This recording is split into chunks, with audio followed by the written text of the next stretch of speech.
Guys ঘুরতে আসলাম চরে। এলো সোয়াবিন ক্ষেত।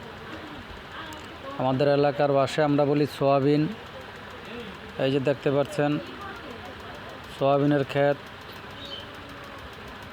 এই যে বিলকে বিল, কয়েকশো বিঘা জমি হবে।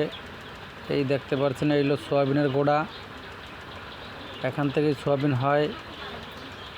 এলো সোয়াবিনের গোড়াও বলি বা সোয়াবিনের ছড়া বলি, আপনারা যাই বলেন। এইলো ওষুধ দিতে আছে এক ভাই, তা আপনাদেরকে দেখাবো। দেখেন অবস্থাটা কি। সোয়াবিনের পাতা পোকে খেয়ে ফেলছে, তো আরও আগে ওষুধ দেওয়া লাগতো, তো এই ভাই দিতে পারে নাই। এই ভাই নাকি ঢাকা ছিল, আসতে পারে নাই, তো ওনার সোয়াবিন পোকে খেয়ে ফেলছে। এই যে দেখতে পাচ্ছেন পোকে খায়া অবস্থা খুবই খারাপ সোয়াবিনের। তো উনি এখন দিতেছে ওষুধ।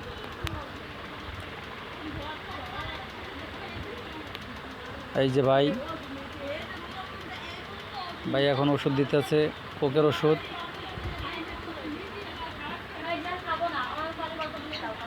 এলো পাশের ক্ষেত। এই যে অবস্থা, পোকে খেয়ে ফেলছে। এলো পাশের ক্ষেত। এই যে ভালো আছে, পোকে খায় নাই। এই যে দেখতে পাচ্ছেন এটা ওষুধ দিছে আগে, তাই পোকে খেতে পারে নাই।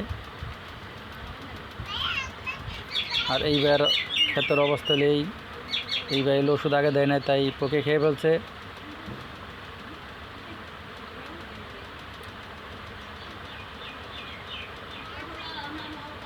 এলো আলম, ওগো চরে সয়াবিন ক্ষেত আছে, ওই ক্ষেতেই গেছিলাম ঘুরতে। তো ওই ভাই দেখলাম ওষুধ দিতেছে, তাই ওই ভাইয়ের সাথেও দেখা করে আসলাম। ওই ভাইয়ের সয়াবিনের অবস্থা খুবই খারাপ,